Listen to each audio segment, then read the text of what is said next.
अस्सलामुअलैकुम वरहमतुल्लाह friends, this is Ramzan from English with Ramzan. आज हम मॉडल्स के इस पार्ट 12 वीडियो लेक्चर में सेमी मॉडल्स में से एक मॉडल ऑटो के बारे में बात करेंगे। फ्रेंड्स, ऑटो का यूज़ कैसे होता है इसी सिलसिले में हमारी गुफ्तगू होगी। तो फ्रेंड्स, बिना किसी तरीके चलिए स्टार्ट करते हैं।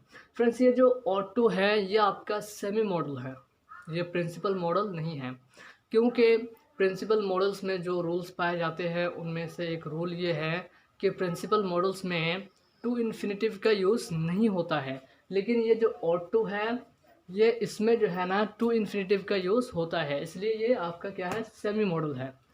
इस ऑटो और शुड दोनों का मतलब सेम होता है। शुड का मतलब होता है चाहिए, इसी तरह इस ऑटो का मतलब भी होता है चाहिए। फ्रेंड्स, एक बात और जहन में रखिए कि शुड का यूज़ ज़्यादा होता है ऑटो से।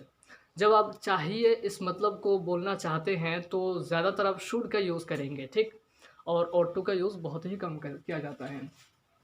अब बात करते हैं कि ऑटो का यूज़ किन किन मीनिंग्स के लिए किया जा सकता है, किन किन प्रॉपर्टीज़ के लिए किया जा सकता है। तो ऑटो का यूज़ जो है ना एडवाइस के लिए किया जा सकता है। एडवाइस के लिए, जैसे you ought to read this book, आपको ये किताब पढ़ना चाहिए। यहाँ पे जो ऑटो का यूज़ किया गया है ये एडवाइस के लिए किया गया है, यानी कि किसी को मशवरा देने के लिए, किसी को सलाह देने के लिए मैं ये कह रहा हूँ कि आपको ये किताब पढ़ना चाहिए। तो यहाँ पे ऑटो का यूज़ किसके लिए, एडवाइस के लिए किया गया है। ओके, इसका यूज़ ऑब्लिगेशन के लिए भी किया जाता है। फ्रेंड्स, एक स्ट्रॉन्ग ऑब्लिगेशन होता है, स्ट्रॉन्ग ऑब्लिगेशन। स्ट्रॉन्ग ऑब्लिगेशन को एक्सप्रेस करने के लिए हम जो है ना मस्ट का यूज़ करते हैं।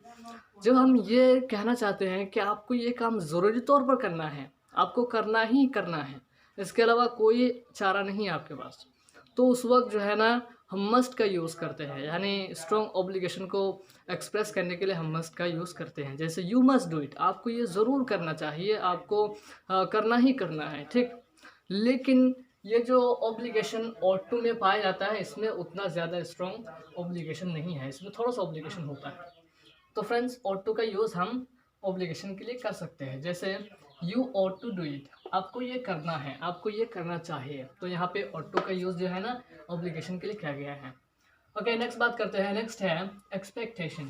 फ्रेंड्स, एक्सपेक्टेशन का मतलब क्या होता है? एक्सपेक्टेशन का मतलब होता है उम्मीद करना कि कोई काम हो जाए। तो इस एक्सपेक्टेशन के लिए भी ऑटो का यूज़ किया जा सकता है। जैसे she ought to pass her test, उसे अपना टेस्ट पास होना चाहिए, उसे अपने टेस्ट में कामयाब होना चाहिए।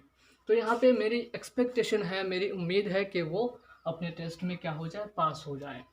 इस तरीके से ऑटो का यूज़ एडवाइस, ऑब्लिगेशन और एक्सपेक्टेशन के लिए किया जा सकता है।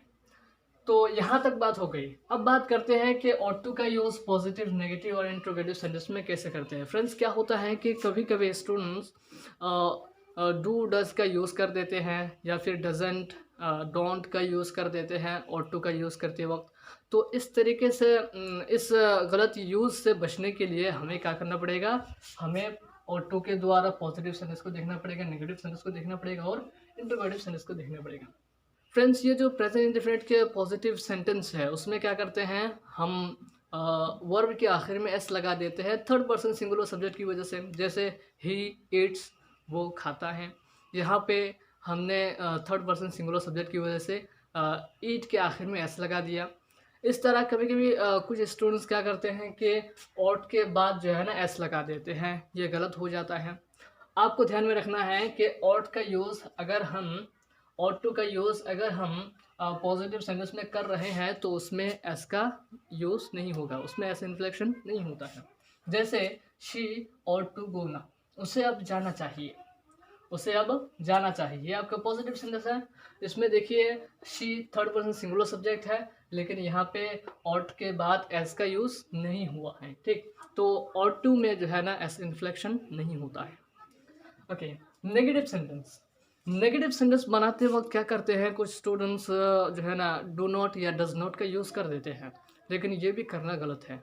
आपको जब ऑटो के द्वारा नेगेटिव सेंटेंस बनाना है उसमें सिर्फ आपको नॉट का यूज़ करना है, डू या डज, इज, एम, आर, इनमें से किसी को यूज़ नहीं करना है। तो आप क्या करेंगे, नॉट का यूज़ ऑट और टू के बीच में करेंगे। जैसे she ought not to go now, उसे अब नहीं जाना चाहिए। ये आपका नेगेटिव सेंटेंस है। इसमें ना तो डू का यूज़ किया गया है, ना डज का यूज़ किया गया, ना इज का, ना आर का, ना एम का। ठीक, यहाँ पे सिर्फ नॉट का यूज़ किया गया है टू और ऑट के बीच में नेगेटिव सेंटेंस बनाने के लिए। इस तरीके से ये पॉइंट आप ध्यान में रखिए। ओके, नेक्स्ट है इंट्रोगेटिव सेंटेंस, जैसे ought we to go now, ought we to go now, क्या अब हमें जाना चाहिए।